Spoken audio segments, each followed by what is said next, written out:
All right, we'll begin with our prayer of pledge allegiance and call to stand.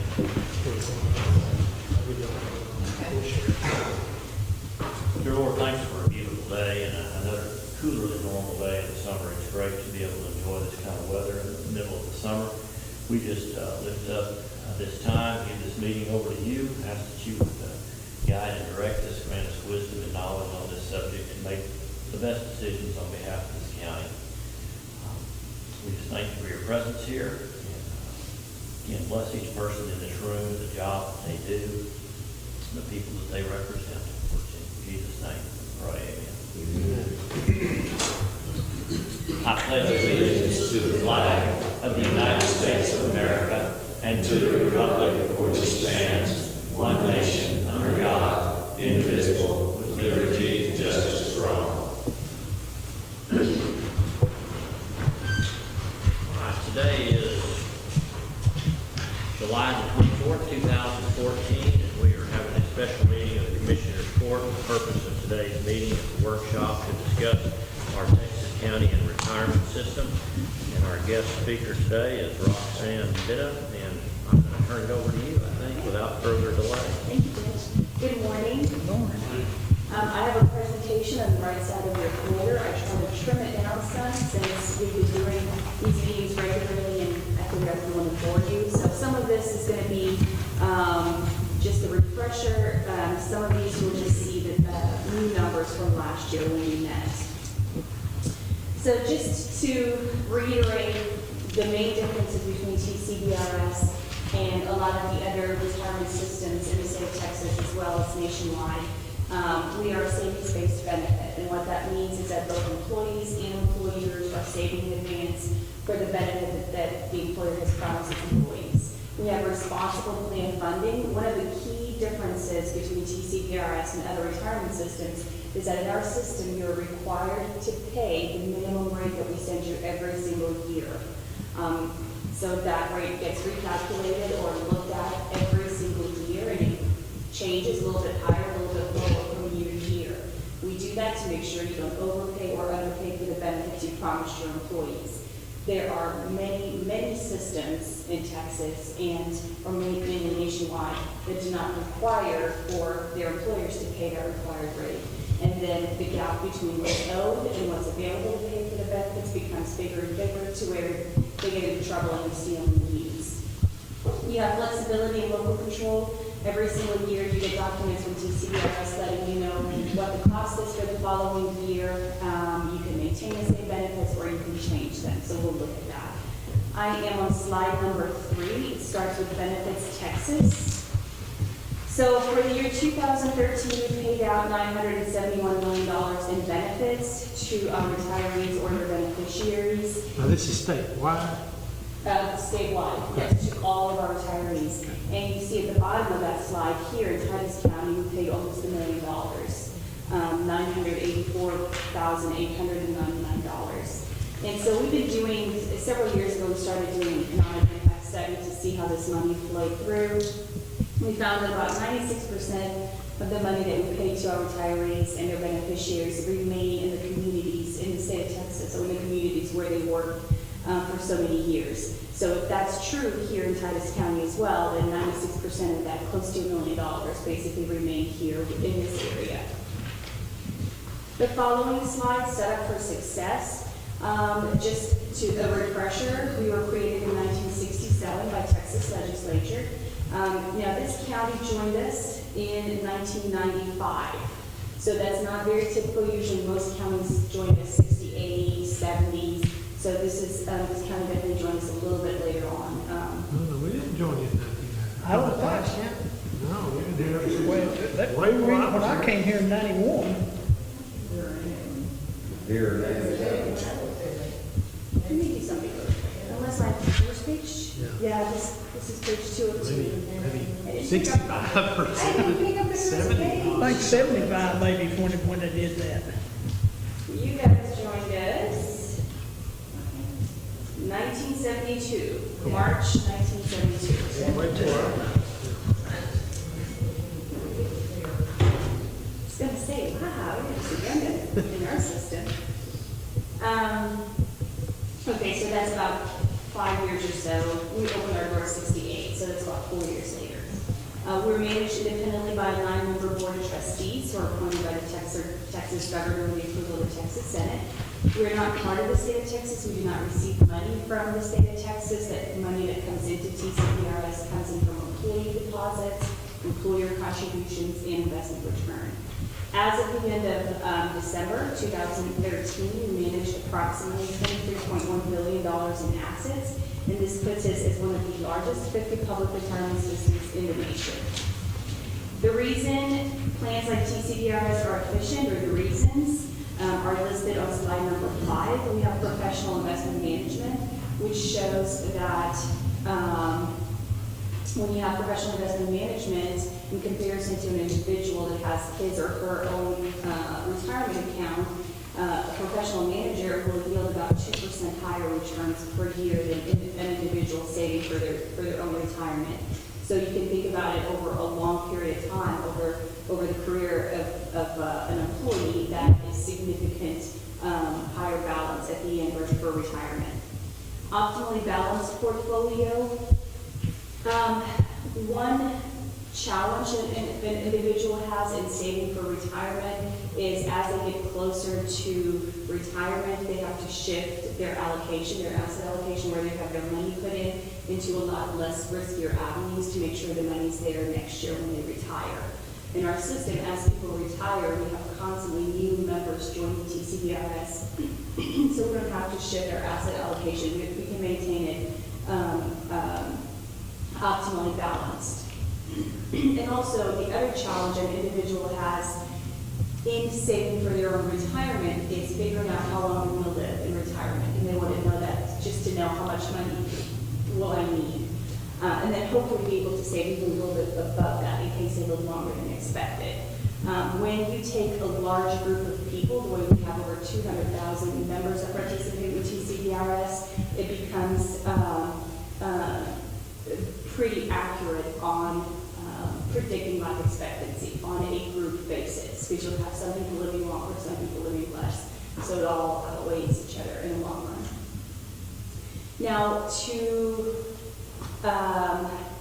manage TCDRS, the cost averages between 1/4 to 1/3 of 1% of our assets, and to compare that to defined contribution plans like 401k type plans, they typically charge between 1 to 2% of assets. On slide number 6, it gives you a history of our funded ratio.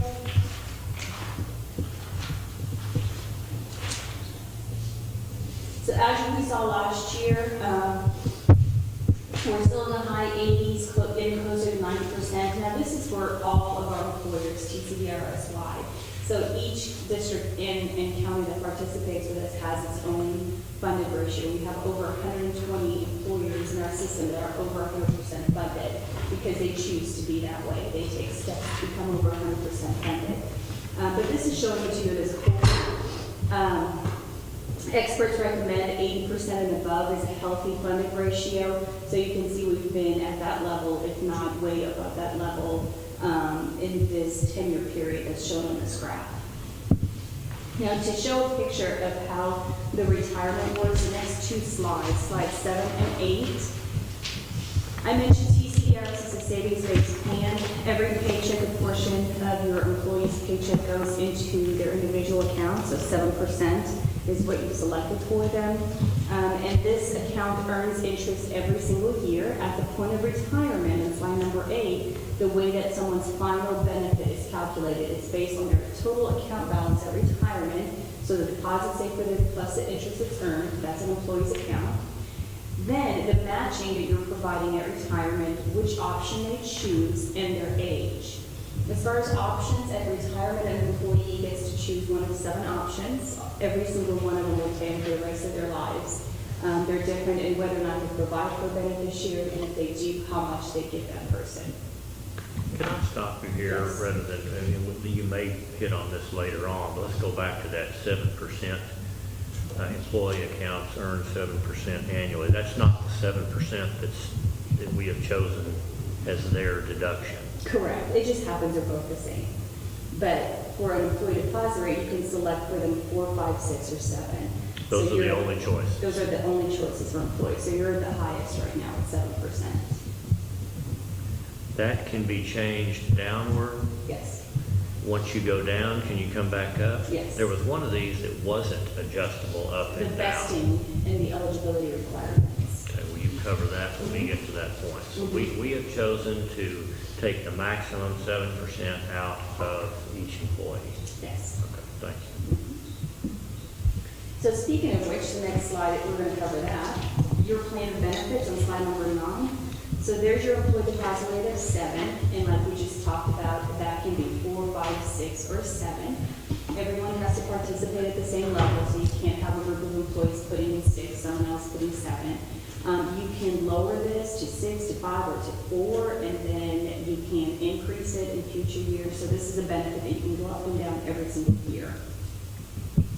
The matching rate, you're at the highest, 250%. The matching rate can be anywhere between 100% all the way up to 250% in any increment of 5, anything divisible by 5. When you change the matching rate, right now the only option would be for you to lower it, right, because you're at the highest already. So when you lower it, it's going to be from that point into the future. So you'll have all the past matched at 250, and now the future is going to be a lower match if you choose to do so. So That one, can you go up and down too, or once you go down, Yes. so it's just like the 4, 5, 6, 7. Yeah. You can adjust and you those. just have a few more options on the matching. So let's say you go down to 2 to 1 and kicks in January of next year, and then in a few years you want to take it back up to 250. So at that point you can say, I'm going to increase it to 250, and your options are take it past and future. So cover the years in the past where your match was lower, and then of course it's going to continue to the future. Or you can say, we're going to leave it past the 2 to 1, the future is now going to be 250. So those are the options as far as the matching. How long have we been at these figured at 7 and 250? Well, I have you since 1995 for whatever reason. The 7% was there when I got here. I don't know about the 250. The We 7% changed that sometime, I don't remember when it was, we changed that one Was point. it 7% when you got here? Yes. Oh, the 7%'s been here a long, long time. I don't know how long. You can probably go back and find it somewhere. But I don't know about 72, 50, 95, you guys had that in place already, so at 20 least years 20 ago, years, at 19 least years 20 ago. years, yeah. Possibly more than that. But it's been there longer than that. I know the 7%'s been there longer than that. That the employee takes out of their check. So now here are the last 2 bullet points on that page is what you can only lower and then you can't increase. One of them is the vesting. Right now you have an 8-year vesting, which means once an employee has at least 8 years of service, if they quit, as long as they leave their account open, they will become eligible to retire later on, meaning they'll get a lifelong payment based on their account balance at that point and the matching dollars. You can lower this to 5 years if you wanted to. If you did, you would never be able to take it up to an 8-year vesting. And then your eligibility requirements, you have your vesting, which is the 8 years of service and age 60. So if you lower your vesting, basically that would change to age 60 with 5 years of service. You have the rule of 75. This is the lowest it can be. You can't take that any lower than that. And that says age plus years of service has to equal to at least 75. Someone still has to have the vesting in place, so you can't hire someone who is 70 and then have them work 3 years. Now they're 73, 73, 3, 76. It still wouldn't work because they needed to have at least 8 years of service. And then 30 years of So service. those have to be achieved in combination. Whichever one you need first, basically, you're eligible, but the vesting has to happen first. Before you can draw any return. Correct. You But they can cannot- draw their part of the money out. How does Yeah, that? which, that's just a withdrawal. That's just pulling their account balance out. They're not going to touch the matching fund. So if, a withdrawal is not the same as retirement. A withdrawal means you're just getting their Getting your account money out, balance at right. once. Somebody's quitting, they say, I'm never coming back here, and they quit their account, or they pull their account balance, and they'll have taxes and penalties associated with it. Unless they roll it over to an Unless they IRA. roll it over, exactly. They can do that if they just work here 1 year. Because they put the money in and whatever it's earned. Now, Excuse me, how long, like, can they not keep it? Is it like 3 years? If they quit and they're only here 3 years, do they have to take it out, or is there a No. certain? They can, that's no longer in place, that when they post 5 or so. So they can, if they're just here 1 year, they can leave it in there? Yeah, Okay. and the IRS at 70 and a half.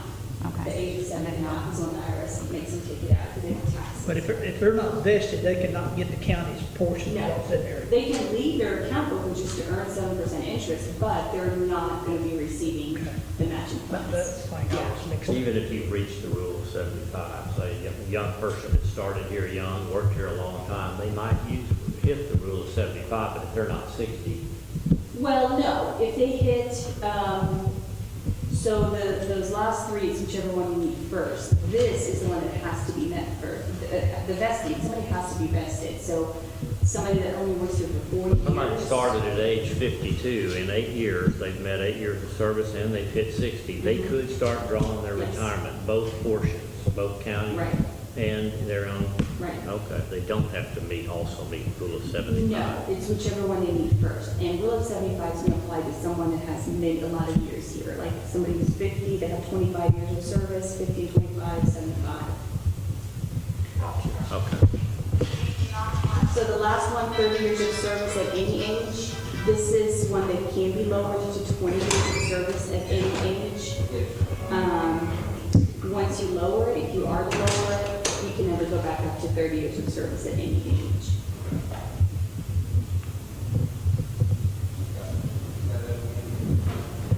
The average profile for your employees and retirees on slide number 10, on average, your employees are age 46 and they have 12 years of service. They receive a little over $33,000 in annual compensation.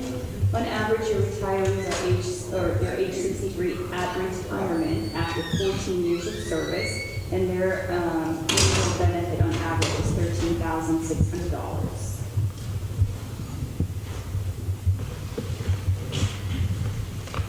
Based on the current benefit levels that you have, your employees depositing 7%, a match of $250. The graph on slide 11 shows you your replacement ratios, and this means what percent of someone's final salary is going to be replaced by TCDRS at retirement.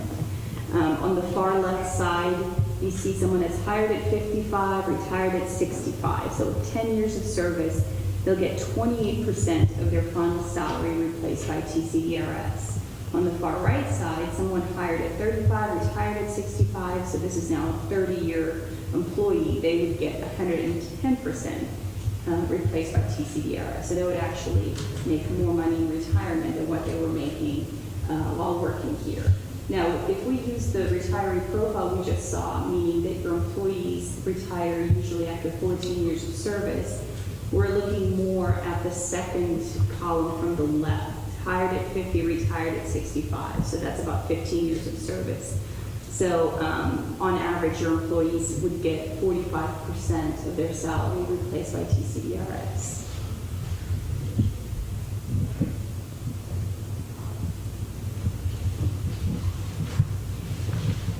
So I mentioned earlier, when Carl asked me, I said he paid out about $971 million in 2013. He asked me if it was throughout the state. And so, yes, it was. So for every dollar that we paid out in 2013, 77 cents of it came from investment return, 13 cents of it came from employer contributions, and 10 cents of it came from employee deposits. And so the great news that we have this year, and we've had for several years now, but even greater this year, is we had a very good positive return for 2013. Our return was 16.4%. So you might remember when I came the last few years and I was showing you projections of what your rate was going to do, and it was projected to continue to increase through 2019 and then flatten out for about 20 years or so and then drop down. And that was because of the losses from 2008, because the policy or one of the funding principles we had in place was that we were spreading losses and gains over a 10-year period. So you didn't realize the full loss or the full gain in 1 year to prevent your rate from going up and down every single year. So that's why you saw incrementally increase in your rate and then flattening out in 2019 when the last piece of the loss from 08 was going to hit your account. The good news is, because of the really nice return, our board was able to pay off all the losses that were still left in the pipeline, that were still projected to increase your rate for 2019. And then also, what they did was they changed that smoothing policy from 10 years to 5 years. So from now on, gains and losses have 5 years to get paid, to spread out instead of 10 years. So when we look at projections of your rate in a little bit, you'll see that it doesn't have that increase anymore. It's now more flat, looking down the road into the future. We had a sheet last year that said, this year would be, what it was last year, then this year, and then next year. That sheet's no good. No, and that changes every single year. So now it's looking better. It's been looking better and better every single year since Do you have 2000. that? I don't have last year's now. I have this year's. That's what I mean, yeah, this year. Yeah, So we'll I be have able to that. go and see hopefully some better numbers. Yeah, we'll see that next. So slide number 13, what this is showing you is our historical investment returns. We're a very long-term investor.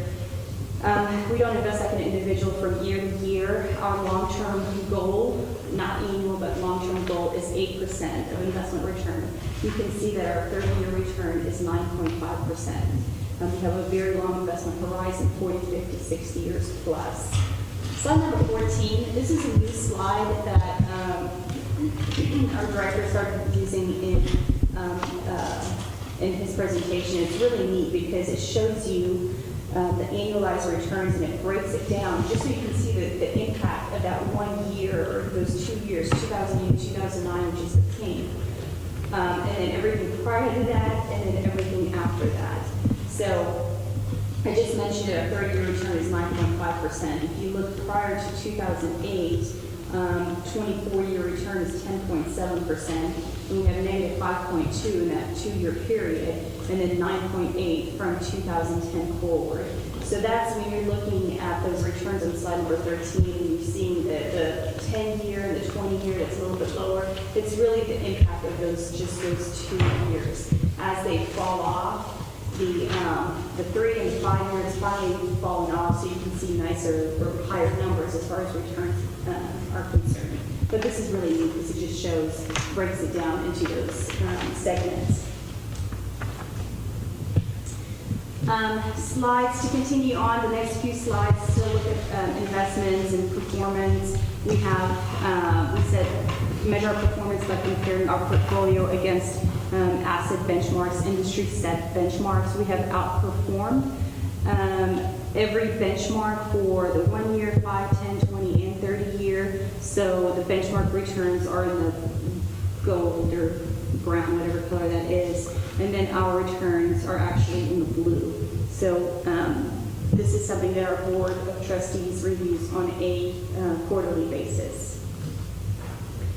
16 and 17 gives you a broad picture of our asset allocation. We're not only highly diversified across different asset classes, but also within each asset class. We're highly diversified. If you wanted to dig down even deeper into this, on our website, we have a lot more information on our investments as far as managers and historical performance. Just a lot more breakdown into this. If you wanted to see that, there's page after page after page on our website.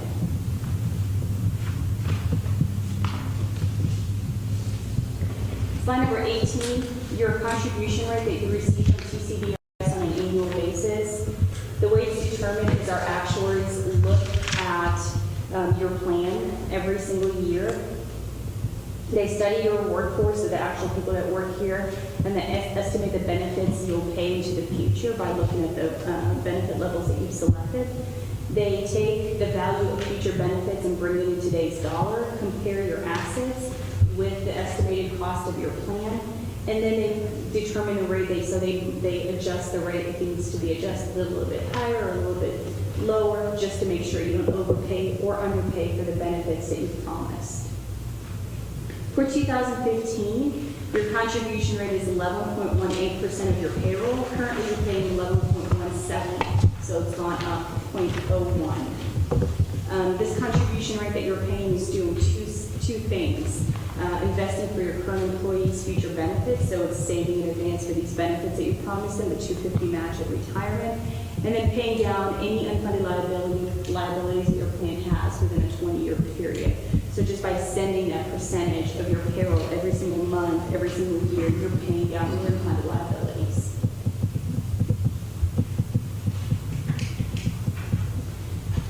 Unfunded liability is simply the difference between the cost of your plan and your assets. I mentioned we have over 120 employers that are over 100% funded, so they have more assets than it's required than the cost of their plan. They can do that by doing an elective rate, paying more than what's required. Also, they can do that by doing what's called lump sum contributions. It's funny because it used to be that employers would have at the end of the year, they would say, well, we have X amount of dollars left over, we're going to send it and pay down our unfunded liability a little bit. For the last few years, I've seen more and more employers actually budget for it and not send it to us on December 30th, send it to us in January, February, and March. So it's very interesting how it's all changed in the last few years as far as plan funding from our employers.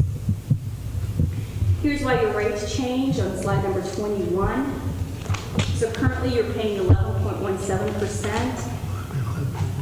We don't know if you're going to make any changes for next year, so that's to be determined.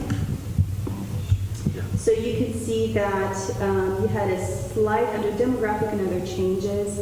This increases your rate, so it's something that happens here locally. Maybe your payroll didn't go up as anticipated, which is typically the case, and it's been the case since 2008 or so. But it's a very, very small negative impact on your rate. And then you had a good positive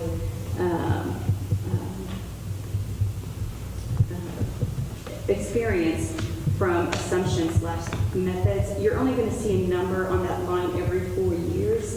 Every 4 years, our actuaries do what's called an experience study, and they look at the assumptions they put in place 4 years ago, and they compare them to what's actually happened in that period of time. And if anything needs to be adjusted, they adjust it. So that resulted in a positive experience for all of our employers. What they've adjusted was payroll growth, because that was not happening as anticipated. Most employers were not able to increase payroll. People that were leaving, they were not usually being replaced. So payroll was either staying stagnant or dropping. And then also inflation rates, they changed that. They kept assuming 3.5%. They had to take it down to 3% for future assumptions. Slide 22, when you're asking me about, Judge, the different employee deposit rates, this is only giving you certain benefit levels. On the employee deposit rate, you have all four available because there are only four. On the matching rate on the left side, there are a lot more matching rates that you could select. We just can't fit them all on one page. But basically, it's showing you right now for 2015, if you don't change your benefits, you're in the highlighted cell, the cost. So 7% employee deposit rate, $250. Match, your cost is 11.18. If you were to go to 6% employee deposit rate, still maintain a $250 match, you see your cost will go down to 9.68%. And then, of course, 5 and 4.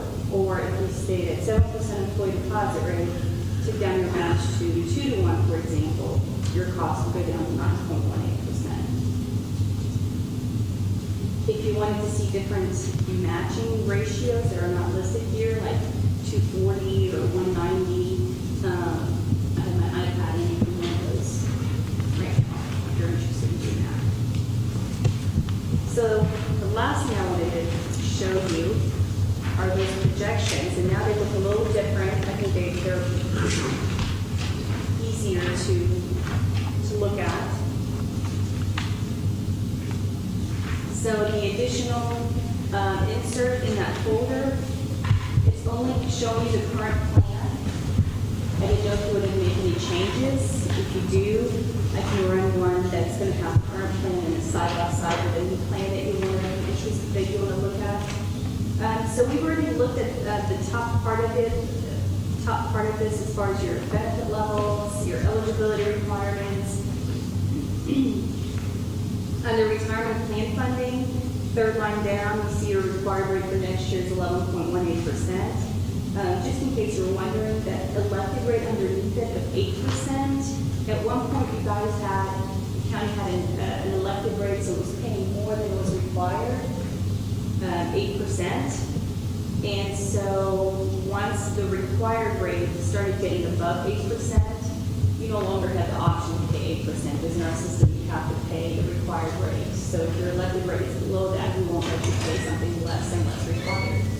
If your rate goes down below 8% at some point in the future, it's going to kick in again unless you guys decide to take it away. You can do that, and you have that option, and you know about 10 months in advance or so. So what I wanted to show you, under valuation results at the bottom of this, here are your liabilities versus your assets, or the cost of your plan versus assets you have available. So your costs are about $18.6 million. The assets that you have to pay for that, and that's both employee and employer contributions, $16.7 million. And it's the difference between that two, that's your unfunded liability, which is a $1.8 million. And your funded ratio is 90.1% funded. That's a very nice funded ratio. How does that compare to here? Well, system-wide, we're about like 89.4. We're right on. So, yeah, you're just about right. On the next page, we saw the top portion of that. That's your replacement ratio that I mentioned earlier.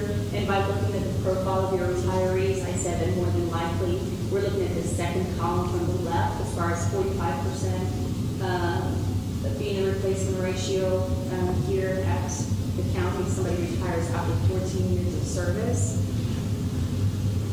So, next page, plan rate projection is now your new line, Judge. So instead of it going up through 2019, there are gains in the pipeline now instead of losses, because even the gains are going to spread out. So that's where you see that little jagged looking line. These numbers are a lot different than. They're a lot different, yes.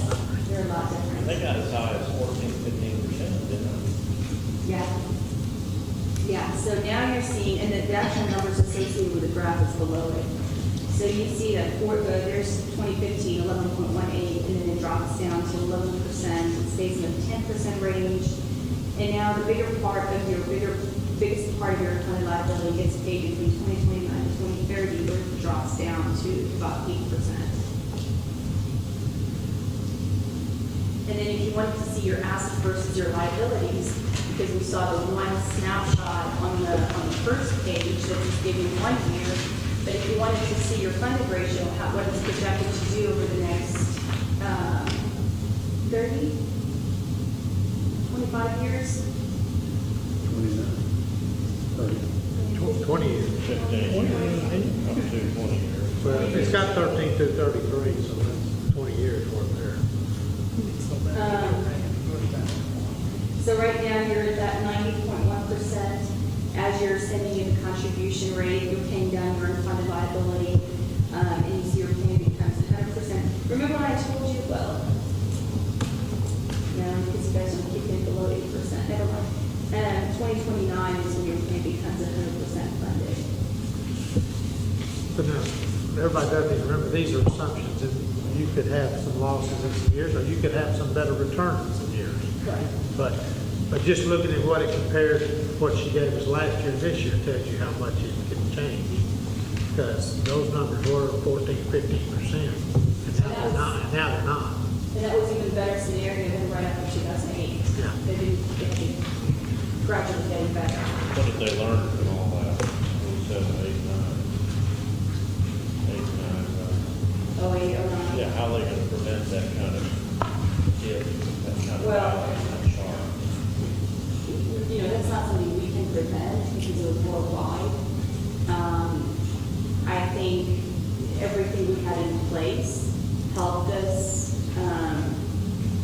soften. I mean, we had an excess of $2 billion in reserves that we pulled right in 08 to soften the impact on employers. Had we not had that, we would have had even more losses. How much you say, too big? $2 billion. So how much in reserve do you have now? How much are you trying to We carry? could slowly, it's not at $1 billion yet, it's in millions now, but we've been through the last several years. Right Building now, back up. yeah, we're building it slowly back up. Our trustees at this point really have been wanting to pass some of the gains to our employers just to soften the impact of away. So that's why they hadn't put aside as much money, because they were passing them on to our employers. But year when we've had gains, they keep putting aside. So they're building up. And it's interesting because before '08, all of our employers, or a lot of our employers would come to our conference and say, well, you have too much money in reserves, pass them on to us. When's enough? That's just how much money we plan to have in there. And we don't have a goal. It's really our trustees that determine how much to have in there. And it really helped that we had that much money because it's never enough to have money for that rainy day. So, continue that, and now the smoothing is changed to where it's 5 years, so you're going to realize your gains and your losses over a 5-year period. Continue with, our 20-year amortization period for unpaid liabilities that we have in place, which is one of the most conservative funding policies in the nation. And hopefully with a crystal ball, we'll be able to determine the future with a lot more accuracy. Were you looking to change benefits? I'm not. Scenarios? She gave us another table like last year, I'm glad I didn't. this is dramatically better, I'm obviously on. Well, it's kind of like a health insurance. You have those good years, you have the bad years, so you got to. I'm not interested in changing anything.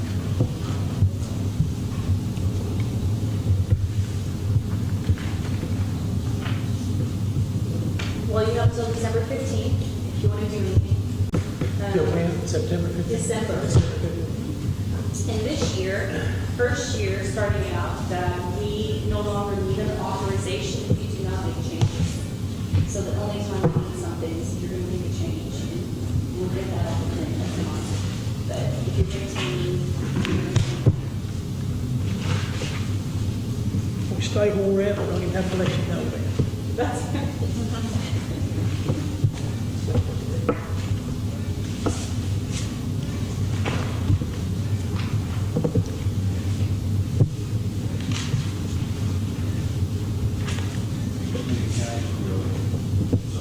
all of them but two. 252. And here in Titus County, we also have the appraisal district and the freshwater conservation. Yeah, Freshwater. because that was created by the lake. Yeah, it's really pretty out there. Dorothy, right? Yes. Yeah. I love it. What are their stats? Can you share those as far as employer contribution? Let's see.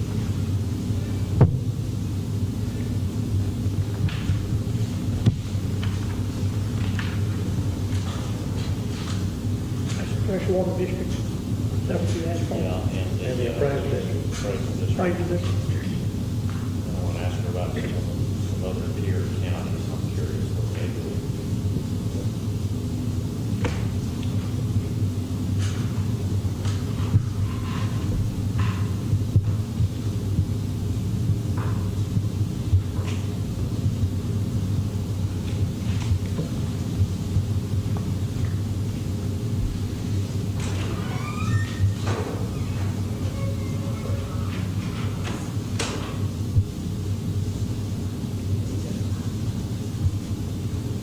Okay, the appraisal district, they have 7% employee deposit rate.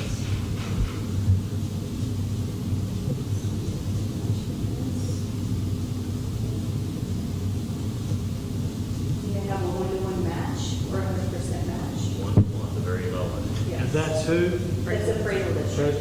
And they have an 8-year vesting, just like here, 30 years at any age, just like here, rule of 75, just like here. So all of that is the same. Difference is the match is 1-to-1.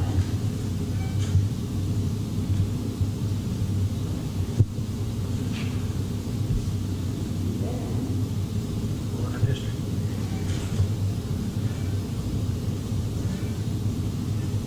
The water district, 7% employee deposit rate. They have a 200% match or 2-to-1. 8-year vesting, 30 years at any age, and they have a rule of 80 instead of rule of 75 for the higher.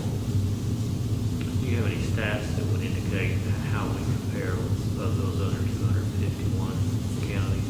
Yeah, you're above average as far as matching. On average, 200% is the match. That's average. That's the average, that's the one. What about the average employee contribution?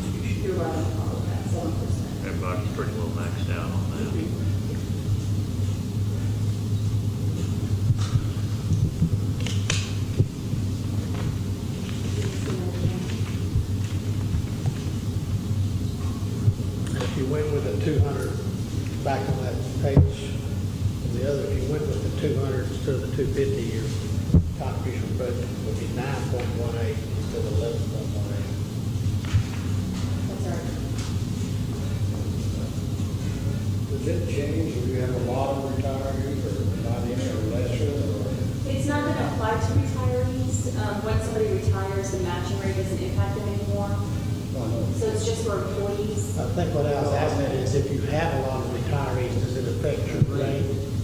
That rate is 9.8 or 11.2 or 11.1. No, your retirees don't impact that. When somebody retires, you've been saving in advance for them. You have a lot, didn't change or didn't have anything. Like, you mean like if you had a year where perfect storm and 20 people retired that year and just Yeah. started draining it? Right. No, because again, you're saving in advance, and we look at every single one of your employees and anticipate, well, first we know when they're not eligible to retire based on when they started given their age. So that's why, somebody that comes here bringing you in their 20s it's gonna cost you a little bit less than somebody that comes here and is 45 and it's, that much closer to retirement. Plus an average only about a quarter of your people, system-wide, 20 to 25% of all employees eventually retire. So we also keep that in mind. That's why you're not paying, your employees put in 7%, you're matching 250, but you're only paying right now 11 something. That's why you don't have to put dollar for dollar what they put in, because only about a quarter of your people will eventually retire. And all those contributions plow back in for the They benefit just of those remain, remain. right, they keep growing as far as your assets, your account balance is concerned. You have a person, excuse me, that works for 4 years and they leave, takes another job. The portion that's paid into that account plan, but they stays in our, Days and hours. Right, that's on employee. An employee has a separate account from the county. Then when you get your personal, yeah. So it doesn't merge. Even when somebody retires, it doesn't technically merge. I mean, when we calculate, we use both costs for calculation purposes. But they don't all of a sudden have this big account that's got the matching funds in it. We just start paying them this amount that's based on both pots of money. So yeah, the employer's money, the contribution that gets in every year, every month, always on the employer's account. And when somebody quits and employees are running out, nothing happens to that money, it just stays there. county money stays in the pot. Exactly, That's revenue. that's right.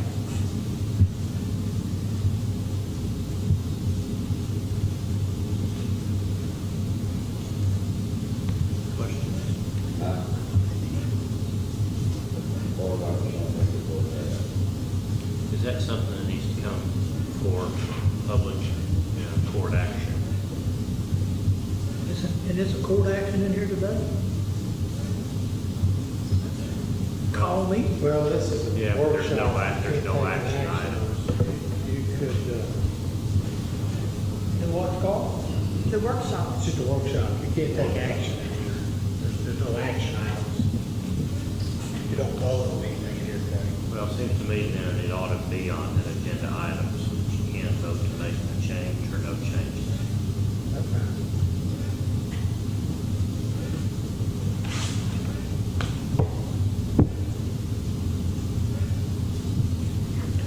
Thank you. Did a good job explaining, yeah. Very good Appreciate you job. coming. Thank you. I'd love to see all of I'm you. just glad your numbers, I'm happy your numbers are better. Yeah, numbers. This is kind of news I like to You had a smile on your face when you got here this year.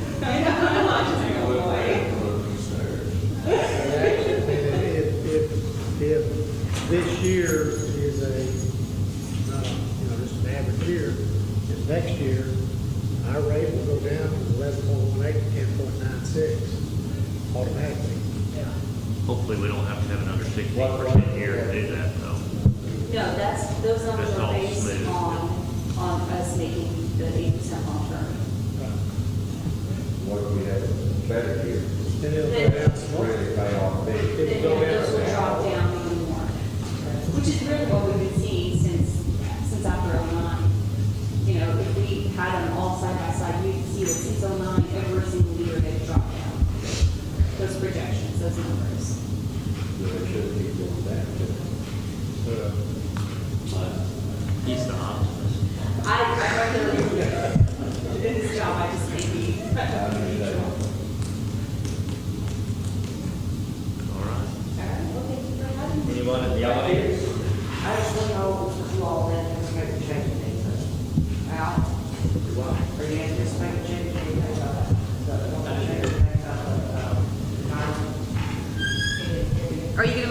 changes? Are you gonna vote to change it or anything? Probably, yeah, like the reduction too. How about you, Bill? Mine? I've already said, How about you, Ryan? Well, like I said, and I was serious about it, if she could come back to us with another one of those rates that showed our contributions, considering continuing to escalate toward that 15% mark, yeah, I was ready to make a significant change. And I'll preserve that attitude in the future, as long as I'm seeing good performance, and I didn't expect, I knew it would be better. I was frankly quite surprised. I wasn't good. But, yeah, to go from a single digit up to 14–15% here over the next few years, I couldn't keep doing that. So hopefully she'll continue to meet her numbers, and under the present circumstances, to answer your question, no, I'm not going to vote for any change. Well, I know in your job you can't say it, but you don't really believe that we're not gonna have another 2008 somewhere. Well, nobody even believed 08 was possible. I mean, we knew, everybody knows that, the market's gonna fluctuate. It's just how it works. But it's funny because they are our in-house actuary years before 08, because we always look at what's the worst case scenario, what's the best case scenario, constantly there are things going on. They're looking at things to, prepare us and our employers for the worst case, best case scenario. And he ran, some crazy actuarial software that, the odds of this happening, is this percentage and this percentage. And what happened in 08 was like the bottom, not even 1% chance this could happen. I mean, it was that crazy. It's so out of the ordinary that, those modeling software that are, pretty decent, I think. 100-year event, right? It really is. Well, it'll be at least 100 years. At least 100 years. Let me tell you that. At least 100 years. It's been, that's what you said, every drop, there's a 99% chance of Yeah. what happened. What's happened to the equities in the last 3 years is pretty 1% chance also. And that's gotta happen. Something's gotta happen to that. If not, we're gonna be like, the inflation will just kill us with the way it's going on now. So, I don't know what'll happen. Something's gonna happen. I don't know how it's gonna happen. something happens every day. Down on it. But it's for us to ignore the fact of what a steep rise has done, is kind of foolish. I mean, you're not supposed to do that. But I mean, I think that we are. Yeah. Well, what's happened, one of the main reasons it was such a shock to our employers is that we've had, decades of really good performance. And so most of our employers have been able to increase benefit levels like y'all, to the maximum and still have really low rate for many, many, many years because the market had been doing so great year after year after year. So you weren't, you're getting very generous investment returns. All of our employers were every single year as a result of that. And then it was a huge shock.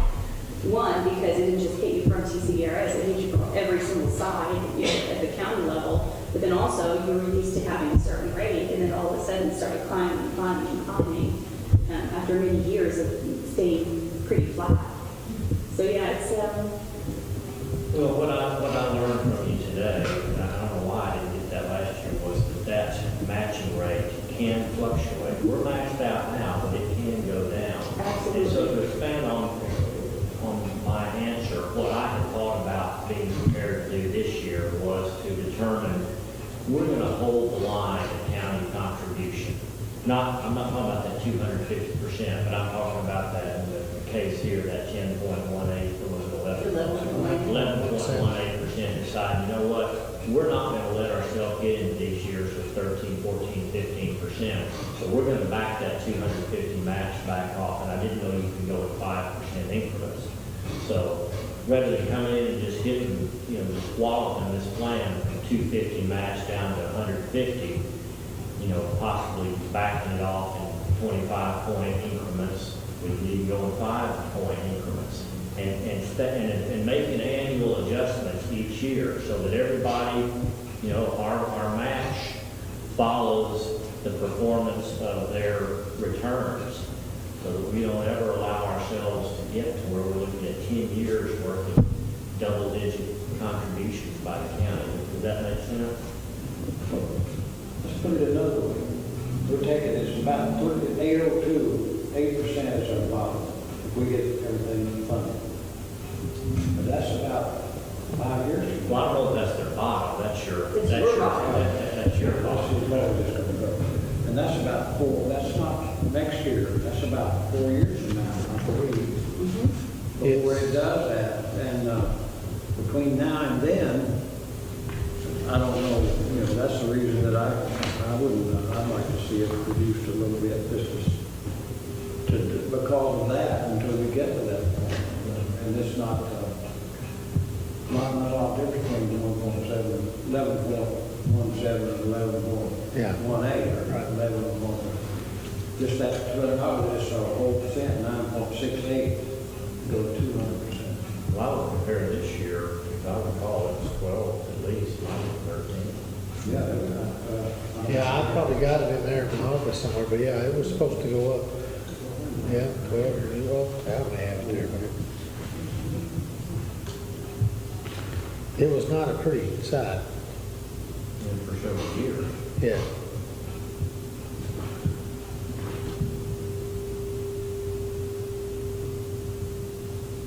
I think what you're saying, Brian, as long as you can keep it at the 11.18 every year, you're okay with that. I just don't think that it's right that the county should bear 100% of the. Right, I understand. And in whatever year, if we have a bad year and that number's gonna jump to 12.5 or something, then you're willing to lower the deal to get it back to 11.18, whatever that takes. Whether it's in the form of employee contributions, which affects our contribution, or whether it's in the Right. form of that percentage match. Right, But drawing the line somewhere and say, we're gonna stick with this, and some years you might bump it up back to that max, but it might come down each year. It would be a lot less of a felt impact to everyone if you made little tweaks here and there. yeah. To keep your rate at 11.18 every year. Whatever that is. Right. It's 3% of the payroll, 4 million or some odd. Yeah. What's every 2 weeks? What's the payroll every 2 weeks? Y'all remember?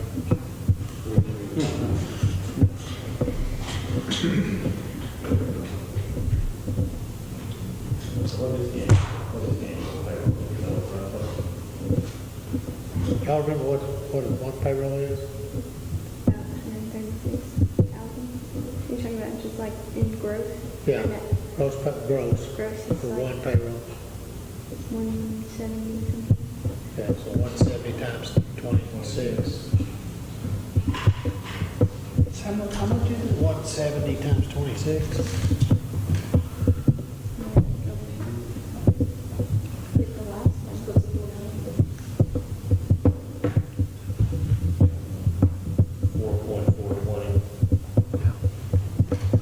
So, you know, Half a million somewhere. 2% of, if you went from the 11.18 to the 9.18, that's 2% of $4 million. It's not 9.6. Yeah, but I'm saying the difference, if you went from the 11.18 to the 9.18, The the next, hundred is 9.6. I thought it was 9.18.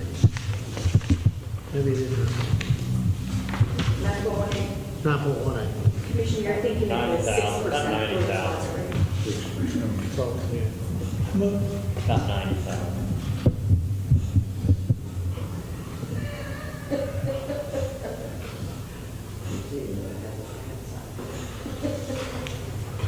All right, anything else to discuss?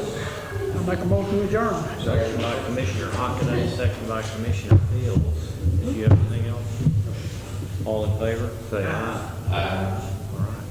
Thank you.